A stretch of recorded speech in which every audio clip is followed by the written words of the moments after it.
नमस्कार मित्रांनो, आज आपण पहाटे 2 वाजता उठलो. त्यानंतर आपण आपलं आवरून घेतलं आणि आपण आज निघालो आहोत आदमापूरला श्री संत सद्गुरू बाळूमामा यांच्या दर्शनासाठी. त्यानंतर आपण सुंदर अशी मामांची गाणी लावलेली ते ऐकत आपण प्रवासाला चालू केलं. प्रवास करत असताना खूप गार लागत होतं, थंडी वाजत होती. त्या पहाटेच्या 2 ते 3 वाजलेले होते, त्यामुळे रस्त्याने बऱ्यापैकी काही गाडी नव्हत्या. त्यामुळं आम्हाला रस्ता पूर्ण मोकळा होता.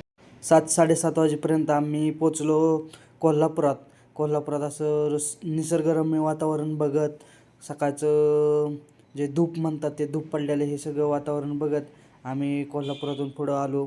त्याचप्रमाणे मित्रांनी लावणी लावलेली, काय त्यांच्या डोक्यात आलं आपण चाललो आहे देवाला आणि मित्रांनी लावली लावणी, तीच लावणी बघत तसंच आपण पुढं आलो कोल्हापुरातून. साधारण आपण 10-10:30च्या दरम्यान आदमापुरात पोचलो. देवदर्शनालाही गर्दी नव्हती, पूर्ण पटांगण होतं. देवदर्शन घेतलं, व्यवस्थित देवदर्शन झालं. त्यानंतर दत्त मंदिरापाशी व्हिडिओ घेतला. नंतर सेवेकरी सेवागार होते त्याचा एक व्हिडिओ घेतला आणि आपण तसंच पुढच्या प्रवासासाठी निघणार होतो. त्याआधी बाहेर मंदिराचे सर्व व्हिडिओ घेतले, 2-3 एक मोजके घेतले, 1-2-3 व्हिडिओ. ते व्हिडिओ झाल्यानंतर मग आम्ही त्यानंतर थोडीफार खरेदी केली आणि आम्ही निघालो मेतक्या साईडला. जाता जाता हॉटेलवर रुक्माई हॉटेलवरचा एक फोटो घेतला, व्हिडिओ घेतला. मेतक्याला जात असताना आपलंच गाणं लावलं, लागतोय मला बाळूमामाचा सेवक, हे गाणं ऐकत असताना एक मनात असं भारी वाटलं.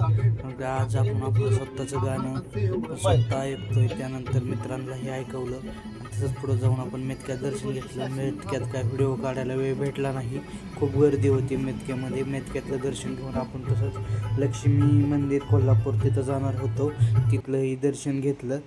कोल्हापुरात बी भरपूर गर्दी होती, त्यामुळं आपण असं बाहेरून दर्शन घेतलं. त्यानंतर आलो आपण ज्योतिबात असं गुलाबी पूर्ण ज्योतिबा गुलाबी दिसत होता. ज्योतिबातही दर्शन घेतलं आणि आपण आलो घरी.